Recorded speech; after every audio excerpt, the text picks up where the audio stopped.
সব নবীরা মসজিদ বানিয়েছেন। আল্লাহ বলছেন আন্নাল মাসাজিদা লিল্লাহি ফালা তাদউ মা আল্লাহি আহাদা।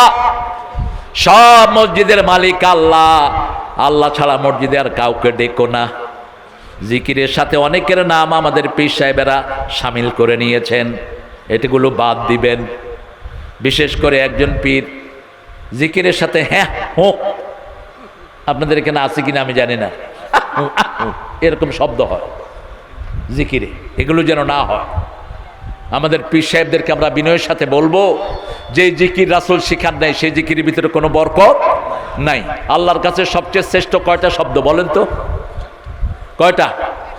আফদালুজ জিকির কয়টা বলেন? সুবহানাল্লাহ, আলহামদুলিল্লাহ, আল্লাহু আকবার, লা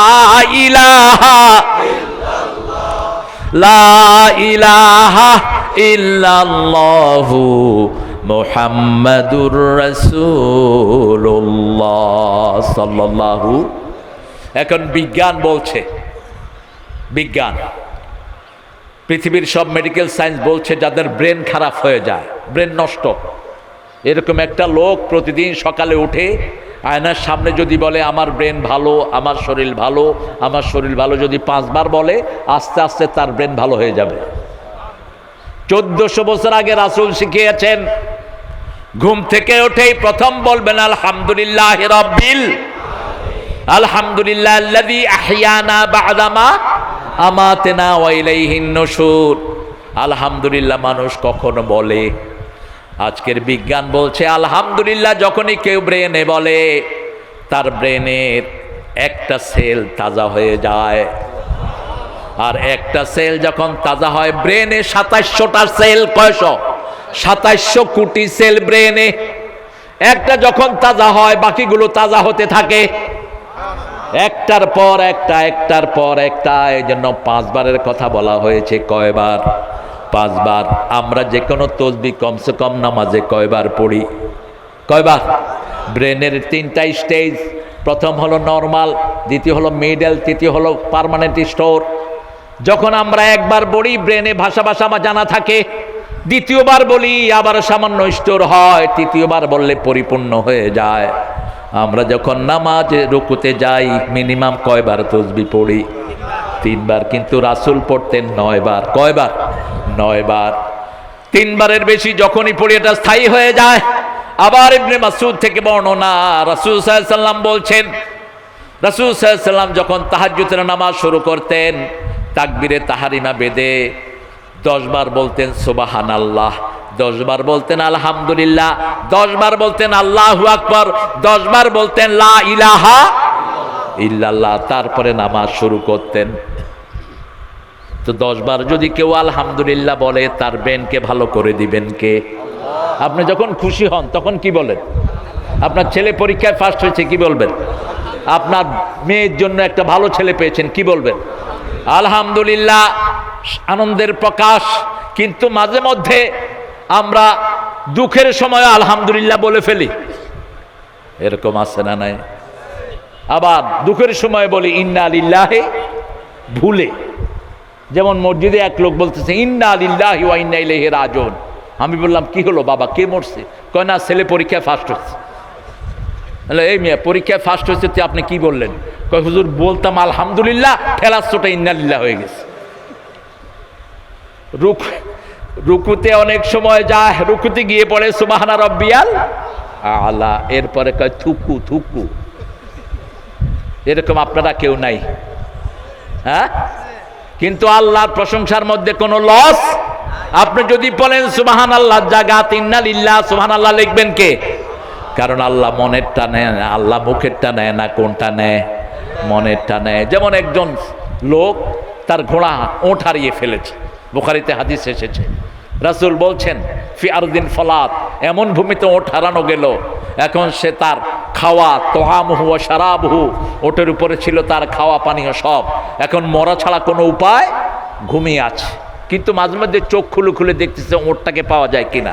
হঠাৎ দেখে যে ওঁট আছে, খুশির চোটে যে উঠে বলছে ইয়া রব আনতা আবদি আনা রব্বুক, বলছে আল্লাহ আপনি আমার গোলাম, আমি আপনার রব। কথা কি হয়েছে? উল্টিয়ে গেছে। রাসূল বলছেন এই যে উল্টানো কথা, এটা আল্লাহ ধরলেন না। হারানো উট পেয়ে লোকটা যত না খুশি হয়েছে, আল্লাহর রাস্তায় যদি কোনো মানুষ ফিরে আসে, আল্লাহ তার উপর তার চেয়ে বেশি খুশি হয়ে যায়। আমরা আজকে এখানে যারা আছি ওয়াদা করব আল্লাহর রাস্তায় ফিরে আসবো, ঠিক আছে তো? আল্লাহর রাস্তায় ফিরে আসার সবচেয়ে বড় আলামত হলো আজান হলে কোথায় যাব? কোথায় যাব? মসজিদে। মসজিদের ব্যাপারে আল্লাহ বলছেন সূরা তওবার 17-18 নম্বর আয়াত। প্রথম বললেন আল্লাহর সিস্টেম হলো প্রথম নেগেটিভ বলেন, তারপরে পজিটিভ। কোরআনের প্রথমে জাহান্নামের কথা, তারপরে জান্নাতের কথা। প্রত্যেক মুমিনকে জান্নাতে ঢোকানোর আগে জাহান্নাম দেখাবেন কে? আবার এমন কোন মানুষ নাই ইল্লা ওয়ারিদুহা, সূরা মরিয়মের ভিতরে আল্লাহ বলছেন এমন কোন মানুষ নাই যে মানুষকে জাহান্নাম পাড়ি দিতে হবে না। জাহান্নামের উপরে দিয়ে সবাইকে নিয়ে যাবেন। কে নিয়ে যাবেন? আল্লাহ নিয়ে যাবেন। শুধু মুত্তাকিরা জাহান্নাম পাড়ি দিবে, আর কোন জালেম জাহান্নাম পাড়ি দিতে পারবে? আল্লাহ আমাদেরকে জান্নাতীদের মধ্যে শামিল করে দেন। জান্নাতি হওয়ার পরেও তাকে আগে জাহান্নাম দেখানো হবে। কিছু লোক হাঁটতেছেন, এই যে মুরব্বীরা, আপনারা কোথায় যাচ্ছেন বাবারা? কোথায় যাচ্ছেন? শরীয়তের কোনো কারণে যদি যান আলহামদুলিল্লাহ, আর যদি এমনে যান বদদুয়া দিয়ে দিব, ঘরে স্মৃতি হয়ে পড়ে থাকবা। তুমি কি তোমার বাপের বাড়ি মামার বাড়ি আসছো? কোরআনের কথা বলছে, আর তুমি হাঁটছো কেন? Who the hell you are? How dare you? রাসূলের সামনে এক সাহাবী, এক লোক বাম হাতে পানি খাচ্ছে। রাসূল বলছেন ডান হাতে খা। বলছে আমি পারছি না, লা আস্তাতি, আমি পারি না। রাসূল বললেন লান তাস্তাতিয়া, তুই যেন আর না পারস। হাত কি হয়েছে? হাত কি হয়েছে? অবশ, হাত অবশ। খবরদার হাঁটাচলা করবেন না। আমরা কারো বাপের কিচ্ছা, পীর সাহেবের কিচ্ছা, অমুকের কিচ্ছা, হেমুকের কিচ্ছা করার জন্য আসি না। আল্লাহ বলছেন মা কানা লিল মুশরিকিনা আন ইয়ামুরু মাসাজিদাল্লাহ শাহিদিনা আলা আনফুসিহিম বিল কুফর। কোন মুশরিক যেন মসজিদ কমিটিতে না থাকে। কার কথা? কোন মুশরিক যেন দুনিয়াতেই না থাকে। কার চাওয়া? আল্লাহর চাওয়া।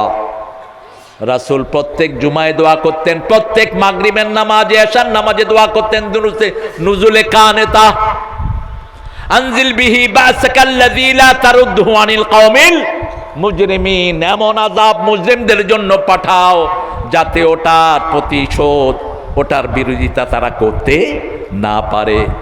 এমন আযাব তাদের জন্য পাঠাও। আমাদের দেশে মুশরিক আছে না নাই? রাসূলের নাম নিয়ে বহু শিরকি গজল বানানো হচ্ছে।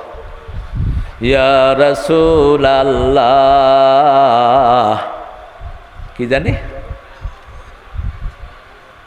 বলেন, আমার দিদার দাও আমায়, আমার সাথে দেখা করো। রাসূল তোমার সাথে দেখা করতে পারবেন? কথা কর না কেন? রাসূল তোমার দিদার দিতে পারবেন? চাইতে হবে কার কাছে? তো রাসূলের কাছে চান কেন? চাওয়ার একটা জায়গা, সেটাকে রাসূল সাল্লাল্লাহু আলাইহি ওয়াসাল্লাম নিজে কার কাছে চাইতেন? আল্লাহর কাছে চাইতেন। সব চাইবো আল্লাহর কাছে। মাজারগুলোতে মানুষ বিভিন্ন জিনিস চায়, মাজারগুলো ভেঙে গুড়িয়ে দেন, সমান করে দেন। রাসূল মদিনায় গিয়ে প্রথম অপারেশন কিসের উপর চালালেন? কবর। আলীকে বলেন আলী যাও, যতগুলো কবর উঁচু উঁচু ভেঙে সব মাটির সাথে মিশিয়ে দাও। এতবার বেড়েছে মাজার কেন্দ্রিক। এখন যে সমস্ত রওজা রাউদুম মিন রিয়াদিল জান্নাহ, ওটা হলো জান্নাতের বাগান। আল্লাহু আকবার। রাসূল যখন জীবিত তখনই বলছেন, মিম্বারে বসে বলছেন মা বাইনা মিম্বারি ওয়া কবরি। তখন কিন্তু তিনি মারা যান নাই, তিনি জীবিত। রাসূল বলছেন এই ফোন বন্ধ করো, এই ছেলে ফোন বন্ধ করো, ফোন চালাচ্ছ না। আপনাদের কষ্ট হচ্ছে? মুনাজাত দিয়ে দেই।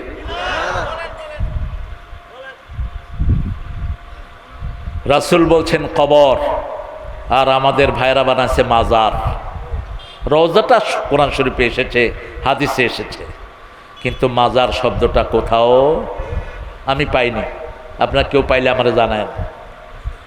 মা বাইনা মিম্বারি ও কাবরি, আমার মিম্বার এবং আমার কবরের মধ্যখানের জায়গাটা জান্নাতের বাগান।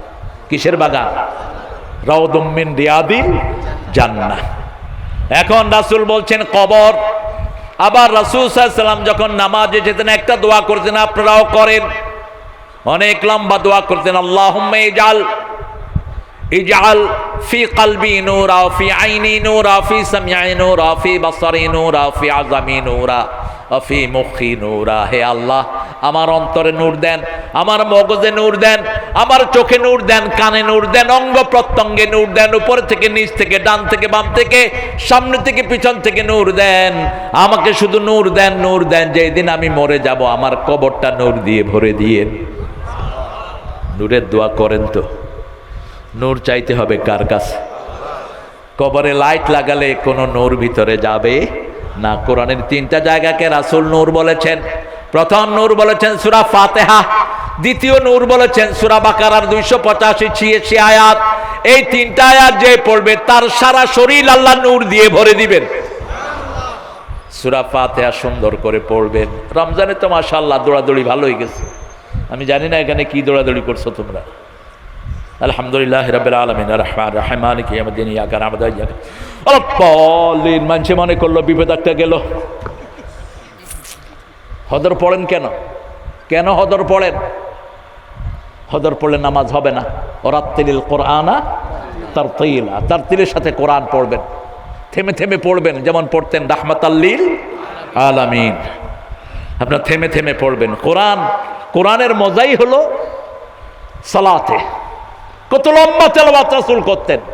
2 রাকাতে 6.5 পারা কোরআন পড়েছেন। জাসিমাত রিজলাই মা আয়েশা বলছেন পা ফুলে মোটা হয়ে গেছে, চোখের পানিতে দাড়ি মোবারক ভিজে, জামা ভিজে, মাটি ভিজে গেছে। সেই নবী ও রাহমাত 2 রাকাত নামাজ শেষ করলেন। মসজিদে নববী থেকে নামাজ আজান ভেসে এসেছে। সেদিনা বেলাল রাদিয়াল্লাহু আনহু রাসূলকে নিতে আসতেন নামাজে। জামাত যখন তৈরি তখন বেলাল আসতেন, এসে বলতেন ইয়া রাসূলুল্লাহ জামাত রেডি হয়েছে।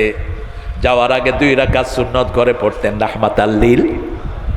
বুখারীতে হাদিস এসেছে কানা ইউসাল্লি রাকাতাইনি খাফিফাতাইনি ক্বাবলাল ফজর। ফজরের আগে 2 রাকাত হালকা নামাজ পড়তেন রাহমাতাল লিল আলামিন। এখন এত হালকা হতো, মাঝে মধ্যে মা আয়েশা প্রশ্ন করতেন ইয়া রাসূলুল্লাহ আপনি কোন সূরা কেরাত পড়ছেন না এমনি শেষ করছেন? কোন সূরা কেরাত পড়ছেন? সম্পর্কটা কত ভালো ছিল। আর আমাদের এক এক ভাইয়ের তো বিবির সাথে সম্পর্ক কি, উনি হলেন পাঠান, উনি হলেন মন্ত্রী, উনি হলেন এসপি, বিবি হলো চাকরানি। এই বিবি কোথায় যাবে? ঘরে ঢুকলেই বিবি মনে করে ফেরাউন ঢুকছে ঘরের ভিতরে। আপনাদের ময়মনসিংহে এটা নাই? ময়মনসিংহে আছে না? ময়মনসিংহের মেয়েরা যে কত নিরীহ। ঢাকা শহরে সবচেয়ে বেশি ময়মনসিংহের মেয়েরা, একটা থানার মেয়েরা সবচেয়ে বেশি। এত ঠান্ডা, এত নিরীহ। আল্লাহ এদের সংখ্যা আপনি বাড়িয়ে দেন। ময়মনসিংহে বরকত বেশি না কম? বাংলাদেশের সবচেয়ে বড় জেলা কোনটা? ময়মনসিংহ কোনটা? ও ময়মনসিংহ আপনি বলবেন না, আপনি বললেন মোমেনশাহী। যারা বেনমাজি ওরা বলে ময়মনসিংহ, যারা ইসলাম বিরোধী ওরা বলে মাই ম্যান সিং। আমার মানুষ গান করে, আপনারা কি গান করেন? আপনি বলবেন মোমেনশাহী। যারা ইসলাম পালন করে না তারা বলে জয়দেবপুর, আর যারা ইসলামিক তারা বলে গাজীপুর। তারা বলে কি? এগুলো যেন সতর্ক থাকেন। যারা কোরআন মানত না তারা বলতো ইয়াসরেব, আর যারা কোরআন মানত তারা বলতো কি? কি বলতো? মদিনা। মদিনা। রাসূল গিয়ে প্রথম নামের উপর অপারেশন চালালেন, আর বললেন যে ইয়াসরেব একবার বলবে 10 বার মদিনা বলে তারে কাফারা দিতে হবে, 3 বার তাকে ইস্তেগফার পড়তে হবে। নামের ব্যাপারে সবচেয়ে সতর্ক ছিলেন রাহমাতাল লিল আলামিন। বিবিদের সাথে সবচেয়ে সুন্দর আচরণ করতেন রাহমাতাল লিল আলামিন। সবচেয়ে ভালো আচরণ করতেন তিনি। মা আয়েশা রাদিয়াল্লাহু আনহা বলছেন আমি রাসূল সাল্লাল্লাহু আলাইহি ওয়াসাল্লামকে জিজ্ঞেস করলাম, কেন আপনি এত কেঁদে কেঁদে নামাজ আদায় করেন? আপনার আগের পরের গুনাহ তো সব আল্লাহ মাফ করে দিয়েছেন। মুচকি হেসে রাসূল বলেছেন, আফালা আকুনু আবদান শাকুর, আমি কি শুকরগুজার বান্দা হব না? আল্লাহ শুকরিয়া আদায়ের জন্য এইভাবে আমি নামাজ আদায় করি। রমজানে রাসূল কয়দিন তারাবি পড়েছেন বলেন তো? কয়দিন মসজিদে পড়েছেন? কয়দিন? 3 দিন। কয়দিন? 3 দিন। আর এমনি ওমর ফারুকের সময় আমরা যেটা বর্ণনা শুনেছি, কিন্তু ওমর ফারুকের সময় ওটা তিনি বলেছেন অন্যভাবে, আর মানুষ প্র্যাকটিস করেছে অন্যভাবে। সাহাবীদের অনেকেই কখনো কখনো 42 টাকা তো তারাবি পড়েছে। কয় রাকাত? 42 টাকাত। একটা মিডল পর্যায়ে আমরা পড়ি কয় রাকাত? 20 টাকাত। কিন্তু কোরআন কিচ্ছু বুঝি না, সূরা কেরাত কিচ্ছু বুঝি না। মানুষ নিচে দিয়া লিখছে 5G তারাবি, 8G। এখন আপনারা কোন জি পড়ছেন আমি জানি না। ওই যে এক ছেলে মসজিদে নামাজ পড়ছে খুব তাড়াতাড়ি, আরেক ছেলে খুব ধীরে সুস্থে। তো যে তাড়াতাড়ি পড়ছে তাকে জিজ্ঞেস করলে, তুমি এত তাড়াতাড়ি পড়লা কেমনে? আল্লাহ তো সবই জানে, আমি শুধু মনে করাইয়া দিছি। আমি আল্লাহু আকবার বলছি, আল্লাহ সূরা ফাতিহা, সূরা নাসর, আল্লাহু আকবার। আরেক ছেলে কয়, আমি মাখরাজ আদায় করে পড়ে এসেছি। এখন আপনারা কোনটা করেছেন? ওরাত্তিলিল কোরআনা তারতিলা। কোনো হেরফের করবেন না, কম পড়েন। আল্লাহ কোয়ালিটি চান, কোয়ান্টিটি চান না। কত পড়লেন এটা আল্লাহ চান না, আল্লাহ চায় কত সুন্দর করে পড়েছেন। কিয়ামতের ময়দানে আমল গণনা হবে না, আমল মাপা হবে, ঠিক কি না? আমল কি হবে? মাপা হবে। ও আম্মা মা সাকুলাত মাওয়াজিনুহু ফাহুয়া ফি আইশাতির রাদিয়া। আল্লাহ বললেন, যার আমল নামা ভারী হবে তাকে আমি প্রশান্তির জীবন দিয়ে দিব, সন্তুষ্টির জীবন। রাসূল সাল্লাল্লাহু আলাইহি ওয়াসাল্লাম বললেন, সন্তুষ্টির জীবন কি? শুনো, এরা গেল কই? আলামিন গেল কই? হ্যাঁ, কোথায় গেছে? কোন ফাঁকে ভাগছে এটা? আলামিন প্রাকৃতিক ডাকে পেশাব ধরলে এখানে করে দিবেন। রাসূলের এক সাহাবী পেশাব ধরছে, মসজিদের ভিতরে পেশাব করছে, বুখারীতে হাদিস। সাহাবীরা সবাই ওয়াজ শুনতেছে, দেখে যে পানি। কি রে, পানি কি? তুই এটা করার আর জায়গা পাইলি না? রাসূল দেখলেন, দেখে বললেন, বাশশিরু ওয়ালা তুনাফফিরু, আশশিরু ওয়ালা তুআসসিরু, বু'আসতু মুআসসিরিন। এই সুসংবাদ দাও, দুঃসংবাদ দিয়ে সরিয়ে দিও না, সহজ করে দাও, কঠিন করে দিও না। সহজ করার জন্য আমি নবী দুনিয়াতে এসেছি। সবার হাত নেমে গেল। ওই সাহাবীর কাপড়ে কি কি? প্রস্রাব না মুত? মুত। মুত কইলে সৌদি আরবে গিয়া মুত কইেন না। আবার সৌদি আরবে মুত মানে হলো তুই মর, তুই মর, মুত। আপনি যদি কোন মুত, ও বলবো লা তামুত। মুত মানে তুই মর, লা তামুত মানে তুই মরিস না। কিন্তু বাংলাদেশে তো অন্য জিনিস। যেমন দুপুরের খাওয়াকে আমরা বলি দুপুরের খাওয়া, আর আরবিতে বলে গাদা। আরবিতে কি বলে? গাদা। এখন যদি আপনাকে দুপুরে বলে হাত টাকার দায়ী, তুই কি গাদা? আপনি কি করবেন? আমি গাদা না, তুই গাদা না। টাকার দায়িত্ব মানে দুপুরের খাওয়াকে বলা হয় গাদা, আর রাতের খাওয়াকে বলা হয় আশা। কি বলা হয়? আশা। রাসূল বলছেন, ইদা কুদ্দিমাল আশা ওয়াল ইশা ফাকাদ্দিমুল আশা। যখন রাতের খাওয়া এবং এশার নামাজ একত্রিত হয়, আগে খাও তারপরে নামাজ পড়ো। রাসূল সাল্লাল্লাহু আলাইহি ওয়াসাল্লাম মসজিদে নববীতে দেখলেন সামনে কিছু লোক নাকের কি বললেন আপনারা? হিঙ্গাইল। হিঙ্গাইল এগুলো গেলে কই? এই হুজুর সব ভাগতেছে দেখি। এই জন্যই অস্ত্র নিয়ে বসতেন রাসূল সাল্লাল্লাহু আলাইহি ওয়াসাল্লাম, যে তলোয়ার নিয়ে বসতেন। খুতবায় যে লাঠি রাখতেন এমনি রাখতেন না, খুতবাতেই সবচেয়ে বেশি শয়তানগুলো উঠানামা করে। এই সাদেক কোথায় গেছো? স্টেজে আসো। সাদেক তো রাসূল সাল্লাল্লাহু আলাইহি ওয়াসাল্লাম দেখলেন নাকের হিঙ্গাইল ওয়ালে লাগানো, রাসূল নিজ হাতে পরিষ্কার করলেন। মসজিদের যে কোনো ময়লা কি করবেন? নিজ হাতে পরিষ্কার করবেন। ওই খাদেমের জন্য বসে থাকবে না, রাসূলের সুন্নাহ। রাসূল সাইয়্যিদুল আম্বিয়া মুহাম্মদ সাল্লাল্লাহু পরিষ্কার করলেন, করে বললেন, এই তোমরা কেউ কেবলার দিকে এগুলো ফেলবা না, থুতু ফেলবা না। যদি ফেলো কিয়ামতের ময়দানে এগুলো সব আল্লাহ কপালে জমা করে দিবেন। কোথায়? কপালে জমা করে দিবেন। মসজিদের শানের ব্যাপারে আল্লাহ বলছেন, কোন মুশরিককে মসজিদ কমিটিতে রাখবা না, কারণ তাদের জীবন দিয়ে কুফরির সাক্ষী দেয়, আর তাদের আমলনামাগুলো বরবাদ করে দিবেন কে?